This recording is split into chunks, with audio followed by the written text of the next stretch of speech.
Hi, Hi, Shani Fannies. Welcome to Educating Shani. I'm Shani and I'm recovering from an eating disorder. Hi, Shani. Hi. Welcome back to my channel. Welcome if you're new. We are back for another direct upload of the day, and I'm barely going to make it before midnight again, so thank you for being patient with me. So today I just wanted to kind of update you on how I'm feeling, because I'll be doing that every day. I'm feeling kind of rough still, pretty much the same as yesterday actually. But I will say also though that today's kind of been an emotional day for like other reasons. And so I think that partially kind of, what's the word, distracted me, I guess, from the pain that I've been in. So I don't know, sometimes even if you're going through something really hard at home or wherever, sometimes like you forget about your physical pain for a second while your mental pain is so strong. And so that's, I think, kind of what happened today is like, I don't know, but now that I'm like out of that state of mind, mental place, and listening to my body, I'm like, oh, I want to die. So anyway, that probably made absolutely no sense. I'm sorry. I screenshotted some of your guys' questions that I'm going to answer.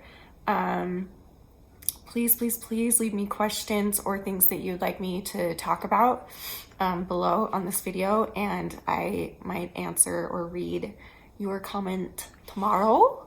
That would be great while I heal from this, whatever's happening and killing me.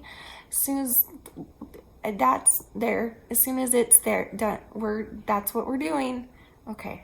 First of all, purge diet culture. Hey girl, love you. Thank you for all your support. Hey lovely, so sorry you aren't feeling well. Your body is working so hard to keep you well and recovered. Keep up that awesome work instead of listening to it and honoring what you need. Proud of you. Glad you went to get checked out. Hope you received the care and attention you deserve. Rest well, beautiful. I did, thank you. Question for your next video, if you're looking for some. What is your funniest hospital memory? What is your favorite and least favorite hospital food? And if you were to work in a hospital, which job and department would you pick? I've never gotten this question before, but it totally is something I've thought about because I go to the hospital a lot. I don't know if you've noticed. Which, by the way, is very, very common for people with chronic health issues. A lot of people with chronic health issues just kind of, you know, one of their things will flare up and they just can't handle it at home, and so they have to go get help, and that's normal. It happens all the time. Every doctor has told me that. Every nurse has told me that. It's just how it is for people who are chronically sick. So, yeah. Anyway, what was the question? Oh, so what's your funniest hospital memory?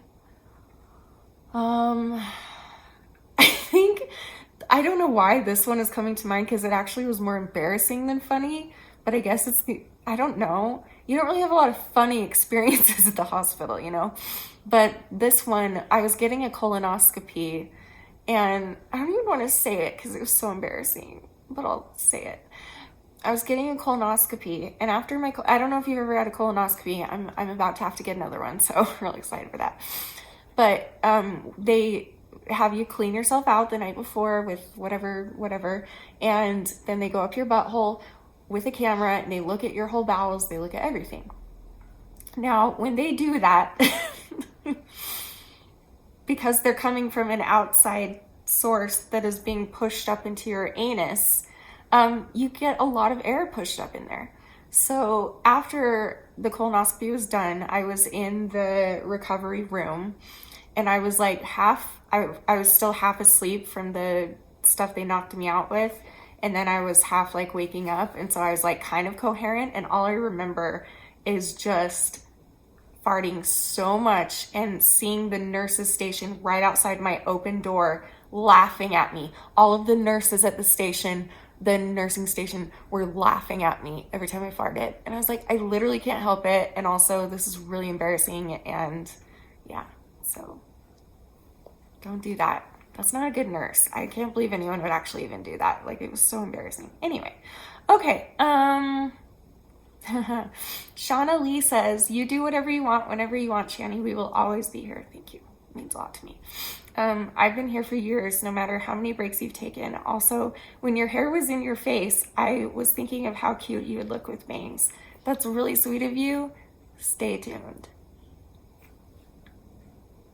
Okay, next. This isn't a question, but I did want to kind of like talk about it, except let me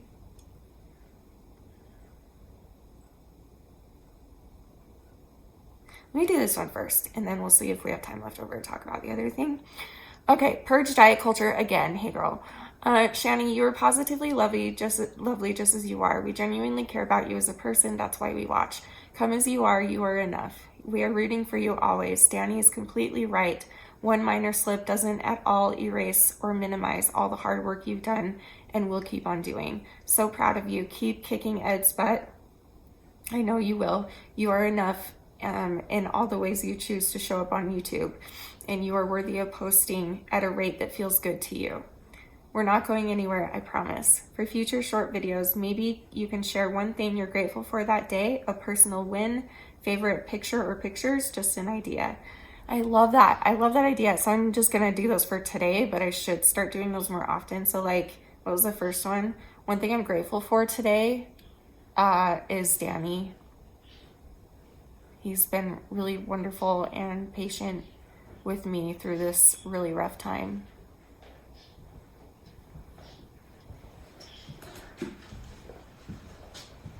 Did you hear me talking about you? So you came? No? And then a personal win for today is I didn't have any eating disorder behaviors, so that's good. And my favorite pictures, I don't really have a favorite, but I'm going to show you our family picture. Not family, but our family. Yeah. Like my parents gave us all family pictures, and obviously each sibling did their own family picture. So this is ours. We don't have kids like everyone else, but so this is ours. This is how it turned out. I think it's really cute. I think it looks really good. We both look like redheads, I feel like, but maybe not. I don't know. Not in this. It looks different in real life, but the camera, it's a lot redder in real life. But yeah, I think it looks pretty good, and yeah, I'm happy with it. I think it's cute.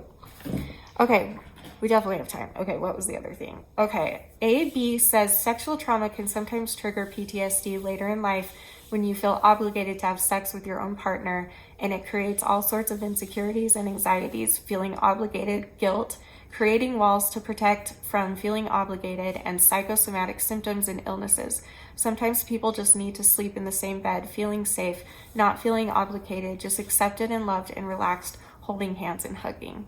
I just like that comment so much because it just is so sweet and lovely, and it's it's totally how I feel about Danny, because in our marriage, marriage is hard. Marriage is really, really hard. For everybody who's married, marriage is hard. It takes a lot of work to make it work. And so when you add on other things, that are kind of out of the ordinary compared to other people, which what even is normal, I don't know, but you know what I mean?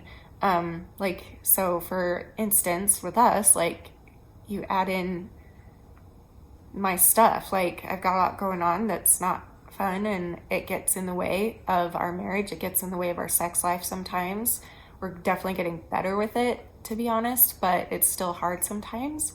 And it's just hard. I don't know. And I love the idea of just being like, you know what, sometimes you just need to just hold hands and do that, because yeah, our marriage isn't like other people's marriages, but we actually literally do hold hands everywhere we go.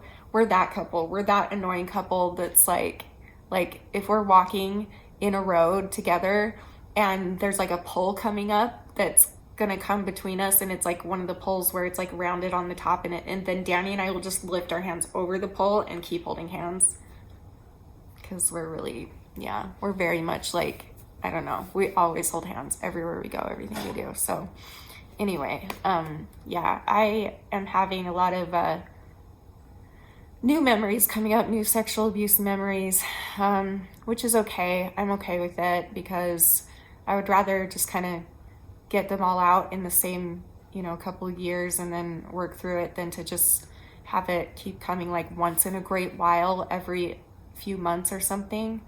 I would rather just get it all done.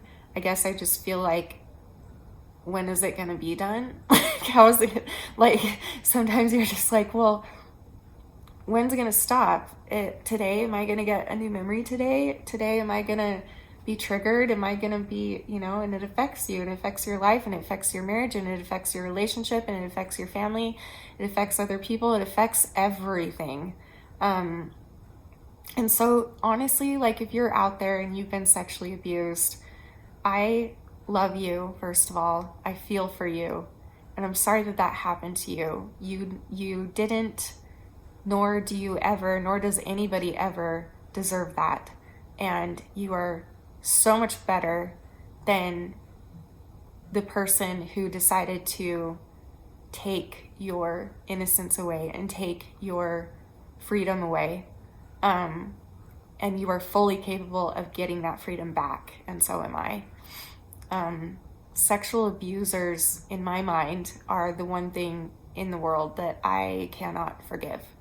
I have no leniency. I'm the most forgiving person in the world, but when it comes to that, I don't have much room for forgiveness, at least not for their sake.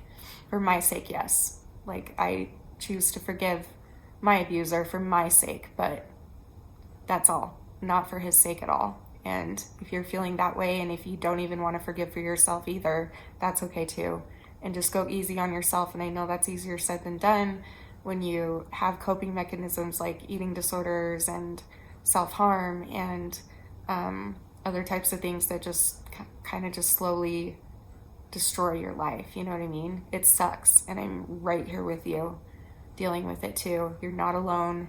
There's so many people out there that are dealing with sexual trauma, either currently or having memories come up, or both. And it's so common, and that makes me so sad. But the silver lining is that it is really common, and so we can all come together and support each other and love each other. Nobody asked, why am I talking about that? Nobody asked me. No, how did I get onto that tangent? I don't know what's happening right now. Anyway, I don't know what I'm saying. Anyway, the point is I don't know what the point is. I can't. My brain is, oh no, my brain's clicking. Okay. What? Crap, I might have to edit this. Hold on, let me just gather. Just give me a second. Just give me 1 second. Sorry, I know this is really annoying. What was I gonna say? What was I gonna say? What was I gonna say? What was I gonna say? What was I gonna freaking say? Say. I want popcorn. I think I'll just end the video here for now. But I love you guys. Hang in there. Leave me questions or topics that you want me to discuss and give you my opinion on, or whatever. And I will see you guys tomorrow for another video. And remember, forever and always, that you are beautiful, you are worth it, and I am too. And I love this pillow so much, and it was given to me a long time ago by Haley's mom, who made it for me herself, and it just is, I love it so much. It's like my favorite pillow that I own, for sure. This one's okay too, but like, nobody made this, or at least no one like specially made it, you know what I'm saying? Okay, I love you guys. I'll see you tomorrow. And I already said my slogan, but I'll say it again. You are beautiful, you are worth it, and I know that I am too. We'll get through this together. I love you guys. Have a good day. Bye.